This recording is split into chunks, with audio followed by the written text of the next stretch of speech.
कहानी है बच्चा ना कर पाना। हवाएं सर्द और हल्की हल्की बूंदाबांदी, और उस बालकनी से झांकता हुआ वो चांद। रात के 12 बजने वाले हैं और वो अभी तक नहीं आया। हाँ वो, अमन, मेरे प्रेमी, मेरे प्यार का पहला एहसास। हाँ, मेरे पति अमन। आज से 5 साल पीछे पलटकर देखती हूँ तो दिल इस बात की गवाही ही नहीं देता कि ये वो ही अमन है जिसे मैंने चाहा था। और शायद मैं भी वो काव्या नहीं रही थी जिसे अमन से बेहद प्यार हुआ करता था। क्या चीजें वक्त के साथ बदल जाती है। अगर मेरे अनुभव से देखा जाए तो शायद हाँ। हम एक ही ऑफिस में एक दूसरे के कुलीग हुआ करते थे। उसने बताया था मुझे कि जब उसने मुझे पहली दफा देखा था ना तो मोहब्बत हो गई थी उसे मुझसे। हाँ वही पहली नजर वाला प्यार। वो आंखों पर चश्मा और सिर पर बालों का जुड़ा और जोड़े में वो लटकन वाली बिन स्टिक। हाँ वही ब्राउन वाली ना।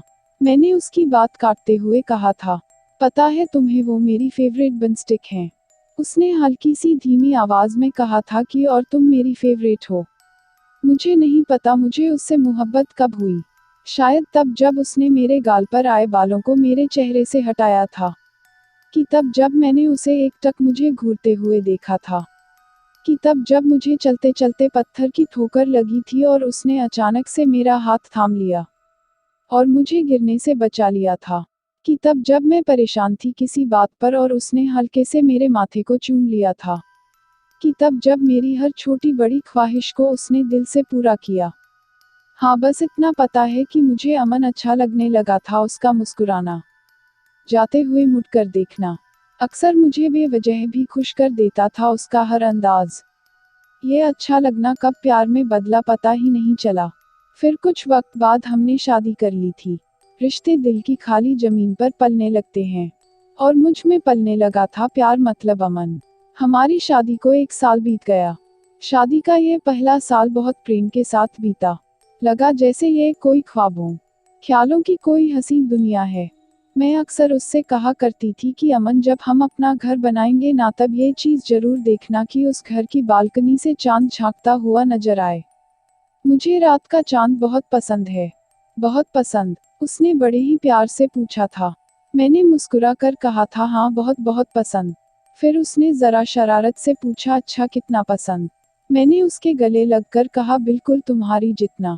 जब कभी तुम मुझसे दूर होगे ना तो मैं चांद के हाथ तुम्हें संदेशा भेज दिया करूंगी, ठीक है। तुम समझ तो जाओगे ना मेरी भावनाएं। उसने मेरा माथा चूमते हुए कहा था हाँ क्यों नहीं जरूर। तुम्हारी हर बात मैं बिन कहे भी सुन सकता हूँ, समझ सकता हूँ। काव्या हम दो थोड़े ही हैं, हम तो एक है ना।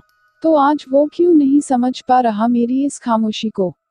आज मैं इस घर में अकेले बैठी हूँ, चांद को संदेशा तो दिया है पर शायद वो नहीं समझ पा रहा मेरी भावनाएं। हमने ये घर 3 साल पहले खरीदा था। हमने काफी घर देखे थे पर उनमें से कहाँ झांक पाता था वो चांद जो मुझे चाहिए था। आखिरकार काफी ढूंढने के बाद ये घर मिला था। जरा महंगा था पर मैंने जिद पकड़ ली थी कि नहीं, मुझे यही चाहिए अमन। यही तो था ना मेरा सपना। कहा भी था अमन ने बजट से बाहर है काव्या ये घर। मैंने कहा था हम मिलकर संभाल लेंगे ना अमन। प्लीज मेरे लिए ले लो ना ये घर। और फिर वो मान गया था। इसी बालकनी में बैठकर मैंने और अमन ने भविष्य के जाने कितने ही सपने देखे थे। कितनी ही पूरे चांद वाली सर्द रातें बिताई हैं। अमन के छुअन भर से छुई मुई सी हुई हूं मैं। और यही चांद गवाह है फिर हम दोनों के बीच आती हुई दूरियों का। जाने कहाँ गुम हो गया था हमारा वो प्यार, वो अपनापन। क्या था वो जो हम दोनों के बीच पनपने लगा था धीरे धीरे। ये कैसा खालीपन था जो हम दोनों के होते हुए भी हम दोनों को ही खोखला किए जा रहा था। शादी के इन 4 सालों में बहुत कुछ बदल गया था हमारी जिंदगी में। अब प्रेम दूरियों में बदल गया था। और अब ये बालकनी वाला चांद मैं अक्सर अकेले ही देखा करती थी। अक्सर चलचित्र की तरह चल पड़ते थे वो बेहद प्यार वाले दिन जो हमने इस चांद की छांव में बिताए थे। और फिर ढुलक पड़ता था एक आंसू आंखों की कोर से। इस घर में आए हुए 2 साल बीत गए थे। अमन चाहता था कि अब हमारे घर में कोई तीसरा भी हो जो उसे पापा कहे। और हाँ मैं भी तो यही चाहती थी। पर चाह कर भी मैं कंसीव नहीं कर पा रही थी। डॉक्टर को दिखाया तो पता चला कि मैं मां नहीं बन सकती।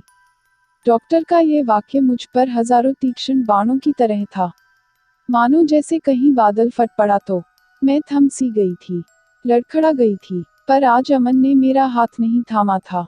मुझे लगा मानो धरती घूम रही हो और मैं जाने किस भंवर में फंस गई हूँ।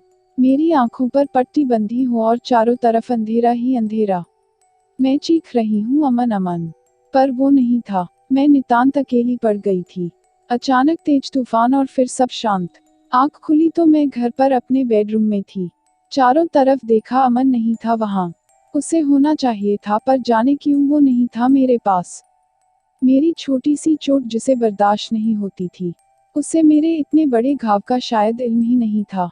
लग रहा था जैसे वो शिकायत कर रहा हो मुझसे, नाराजगी दिखा रहा हो। पर आखिर कौन सी शिकायत, कौन सी नाराजगी? आखिर क्यों था वो चुप? मैं कमरे से बाहर आई, वो सोफे पर बैठा था। मैंने कुछ देर देखा और फिर कहा, अमन मुझे माफ कर दो, मैं तुम्हें एक छोटी सी खुशी भी नहीं दे पाई। उसने बिना मुझे, बिना देखे, बिना जवाब दिए वहां से चला गया। और ये खामोशी अब हम दोनों में घर कर गई थी। इस घर में अब हम दोनों के सिवाय खामोशी भी रहा करती थी। और अब अमन ने घर वक्त पर आना भी बंद कर दिया था और मैंने ऑफिस जाना। अक्सर अब वो ऑफिस में रुक जाया करता था और मैं पूरी रात इस चांद के सामने बिता दिया करती थी। क्या माना बन पाना रिश्ते का प्यार खत्म कर देता? क्या उसे ही दुख था? क्या मुझे नहीं था माना बन पाने का दर्द? क्या दर्द भी इंसान के अनुसार कम और ज्यादा हुआ करते हैं? क्या उसे ही बाप बनना था? क्या मैं माँ बनना नहीं चाहती थी? ये मैंने तो नहीं चाहा था ना। मेरे अंदर की इस एक कमी ने हम दोनों को दूर कर दिया था। ज्वालामुखी सा फट पड़ा था हम दोनों के बीच में, और इस ज्वालामुखी से जो खाई हम दोनों के बीच बन गई थी, वो मैं अकेले पाट नहीं पा रही थी। और मैं कब तक अकेले अकेले कोशिश करती? और अब मैं भी हिम्मत हारने लगी थी। अब ये खामोशी मुझे खाने लगी थी।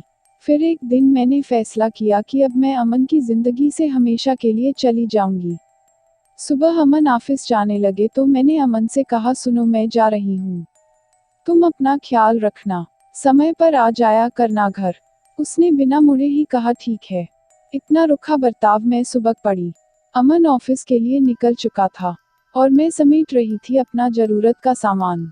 मन तो किया कि वो सारे अच्छे पल समेट लूं किसी गठरी में और अपने साड़ी के पल्लू से बांध लूं वो खिड़की से झांकता चांद। मैं जा चुकी थी अपना सारा सामान लेकर और अपने पीछे इस घर में अपने निशान छोड़कर। मुझे लगा था कि अमन एक बार कॉल करके जरूर पूछेंगे, पर वो कॉल आई ही नहीं। और मैंने भी कईयों बार नंबर तो मिलाया पर काट दिया। सोचा वॉइस नोट्स भेज दूं, फिर लगा इतने महीनों से मैं वहां थी तब उसने नहीं समझा तो क्या आप समझ पाएगा।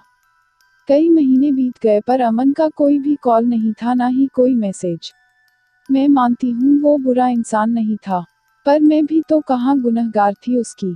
दर्द था उसे, तकलीफ भी थी, पर उतनी ही शायद मुझे भी, या शायद उससे थोड़ी ज्यादा मुझे थी तकलीफ। 2 महीने बाद मेरे फोन पर अमन का नाम और नंबर ब्लिंक हुआ।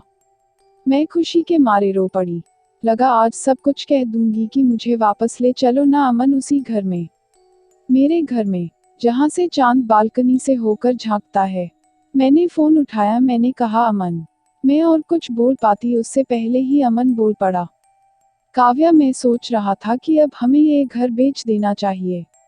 वो बोलता गया और मैं सोच में पड़ गई। बेच देना चाहिए ये घर जो इतने प्यार से बसाया था मैंने। वही घर जहां से झांकते हुए चांद के सामने हमने कई सुनहरी रातें गुजरी थी। बेच दोगे तुम अमन मेरे प्यार से सवारे हुए इस घर को? ये वही घर था ना जहां मैं हर इतवार अशोक के पत्तों की बंदरवाल लगाया करती थी, जहां मैं हर दिन तुम्हारी बालाएं लिया करती थी, अपने माथे के कुमकुम से तुम्हें तिलक करती थी, जहां हमने इतने सपने देखे थे। क्या तुम बेच दोगे ये सब? कल मैंने एक ब्रोकर को बुलवाया है, तुम भी एक बार आ जाना और देख लेना, तुम्हारा कोई सामान यहाँ रह गया हो तो ले जाना। और अमन ने फोन रख दिया। मैं स्तब्ध थी कि क्या ये वही अमन है? क्या ये वही है जिसे चाहा था मैंने? मुझसे रहा नहीं गया। कल का इंतजार मुश्किल था मेरे लिए, या फिर ये कह लो कि मैं आखिरी कोशिश करना चाहती थी। बेहद अंतर्द्वंद चल रहा था भीतर। मानो जैसे तेज हवाओं के साए साए करते झोंके मेरे कानों से जोरों से टकरा रहे हों।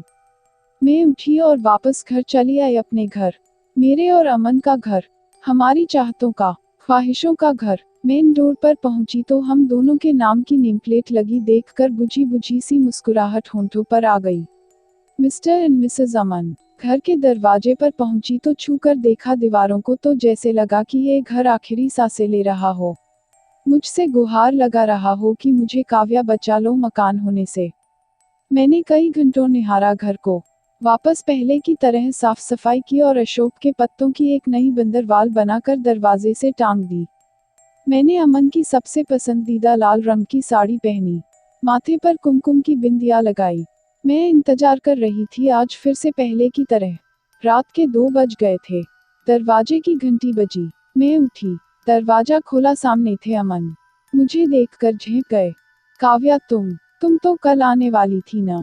ब्रोकर तो कल आने वाला है ना? मतलब कल आना था ना तुम्हें, तुम आज यहाँ कैसे? वो एक सांस में सब बोलता गया। मैंने कहा, तुमने कहा था ना कि तुम्हारा कोई सामान यहाँ रह गया हो तो ले जाना। सामान इतना था कि आज ही आना पड़ा। कुछ घंटों में कहाँ समेट पाती मैं अपना सामान अमन। जाने कितनी यादें हैं यहाँ हमारी। ख्वाब है, वो तुम्हारे कांधे का तिल है जिसकी जाने कितनी बालाएं ली है मैंने। खिड़की से झांकता चांद, और फिर तुम भी तो हो मेरे लिए सबसे कीमती। क्या कुछ घंटों में ले जा सकती हूँ मैं ये सब? प्यार में लिपटकर मेरा लहजा थोड़ा शिकायती हो गया। अमन ने आज मुझे कई महीनों बाद एकटक देखा था। मैंने अमन के कंधे पर हाथ रखा और पूछा, अमन मुझसे कहाँ गलती हो गई थी? क्यों हो आखिर यूं मुझसे नाराज? आखिर क्यों हो खफा तुम मुझसे? क्या माना बन पाना इतना बड़ा गुनाह है मेरा? मेरा प्यार कुछ नहीं। अमन सुबक पड़ा और बोला, काव्या मैं तुमसे कहाँ हूँ नाराज?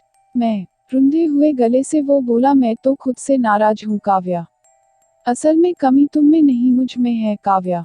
मैं बाप नहीं बन सकता। और उस दिन तुम बेहोश हो गई थी और मैं तुम्हें ये बताने की हिम्मत अब तक नहीं कर सका था। नजरें मिलने की हिम्मत नहीं रही थी मुझ में काव्या। मैं वही अमन हूँ पर ग्लानि से भरा हुआ अमन। मैं कैसे नजरें मिलाऊं तुमसे? मुझे माफ कर दो काव्या। मैं निशब्द रह गई। मैंने अमन को गले से लगा लिया।